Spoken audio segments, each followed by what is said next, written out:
So don't do this at home.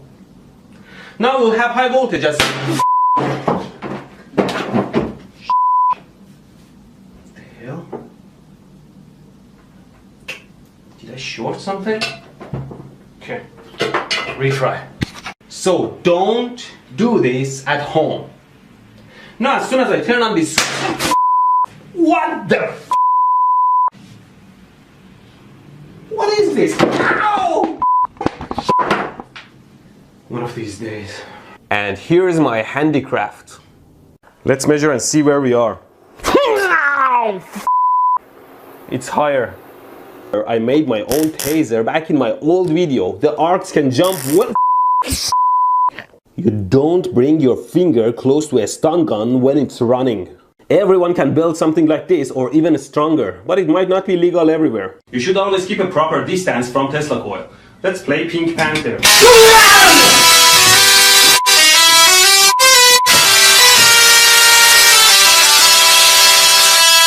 Might actually follow the standards. So if she was in fact electrocuted, then why?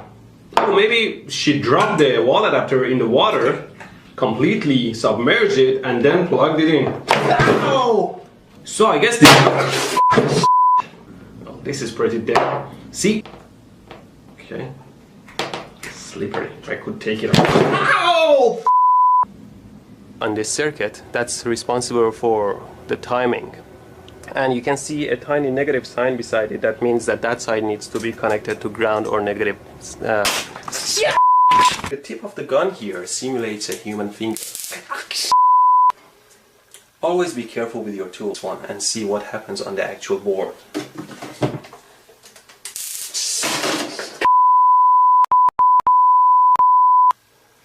Never hold the board you're zapping with your hand because the ESD will jump to your body through the board. Now to check my body tolerance, I set the output to minimum. At 0 volts, it's pretty... Oh, I set it to max. It will be lethal in your mouth, but I can do that too. Stupidity, my elbow was sitting on one of these wires and the current went through my tongue to my elbow. Look at this, it's like the entire city of New York in here. Let's see if my thermal camera can figure out what's broken. Obviously the heat is coming from that corner of the board. I wonder what it is. How hot is it? Wow, 135 degrees Celsius? I make this simple circuit and I'll plug it in. Now the circuit is hot and the voltage is on the... Something you must never forget is that some capacitors, like electrolytic ones, are polarized and you must never connect them backwards or they will blow up. Now I have replaced the capacitor on my circuit and I'll plug it in. Obvious for you. To measure the 120 volt AC, I put the meter on AC and I measure the voltage.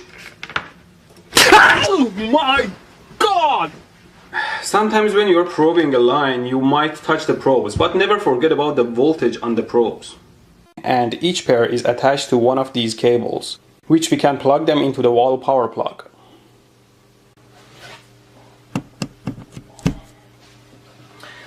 Please join me for the first time to hear how it sounds. And 1, 2, 3, 4.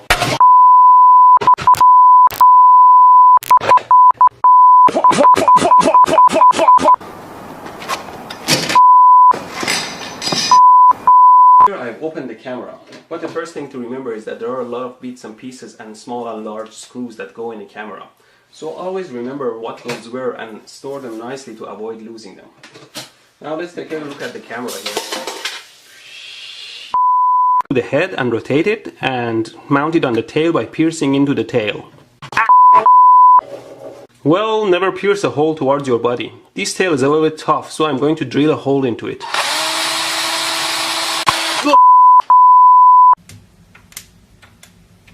There is nothing. Is there actually a voltage? Well, my theory was right. Obviously there is high voltage on the secondary, but the problem is that that high voltage pulse period is so short it can't create an arc. But there's source. Let's try it out. Wow, this is wild. You can see how far... I made it look more like a taser by gluing these nails to it. Let's look at it spark now. This gap is quite wide. Let me measure it for you. Okay, let me show you how well it works. First, without the anti-pay.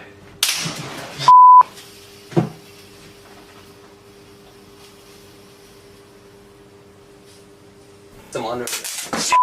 If I can just pass these cables under the table here.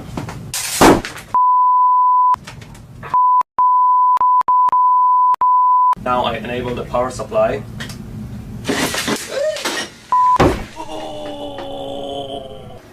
Always double check your connections. The fuse box should be somewhere in there. The hood has a stand that has to be securely placed into the hood hole. Get together, I'm gonna shoot the box. I put the bullet in and there's a switch here that acts like a trigger. So here we go. Well, it's always wise to aim away from yourself. So let's try again.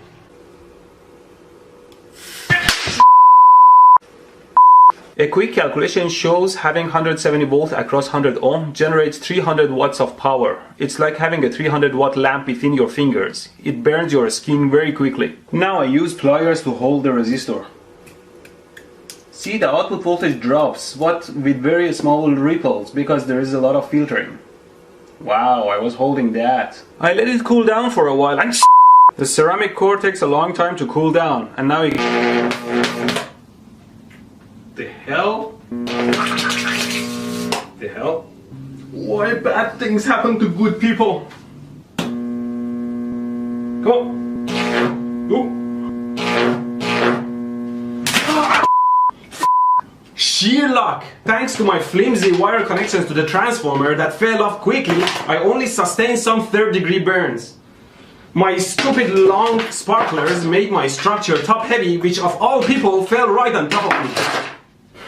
I leave a bunch of safety tips on my website, but such experiments are not worth dying for, so don't do it. The probe on one side and only touch one of the AC lines. Well, that was a pretty bad idea. I couldn't keep steady enough to read the stupid meter, and I could have died. See the... First, you plug it to the inverter. Anytime you connect a power harness, connect it to your load side first, so you wouldn't short your power supply or shock yourself. Here that I can feel, so it's impossible for this to excite a fluorescent bulb. What the f?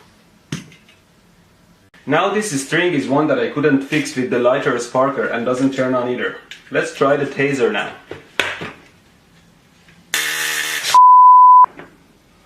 You should know better not to get too close to high voltage. Now, hear me.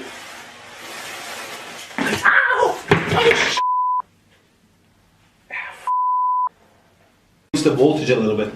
Okay, let's do 100 volts. Ready? Should be less painful. Ow, ow, ow. Okay. Ouch. What is it?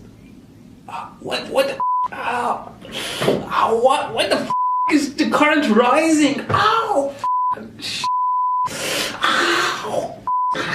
It seems like at higher voltage and current, the skin doesn't limit the current anymore. It is failing one way or another, and its resistance is dropping, increasing the current. It'll be a hell of a pain. Okay, come on. Sorry guys, the pain is too much for me, but I'm sure it will. It opened! It opened! Install GFCI in bathrooms, people.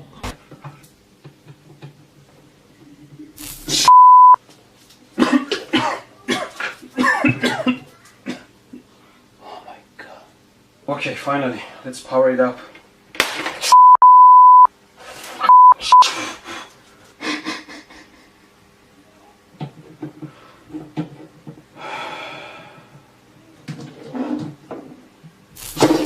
It's done. Let's turn it on and see how it looks like. The LED lights can be very intense and directional, so don't look into them directly as it may hurt your eyes. I like to put it on my tongue, but before that I have to reduce the voltage to something like 1 volt, because you know the resistance of the tongue is much smaller than the skin. And still, if I short the power supply, I get the same 150 amps. Okay, you can see it still sparks. Let's try it out. What the f? I thought I set it to 1 volt. huge. Don't completely trust the gauges on your instruments and always double check them with a meter.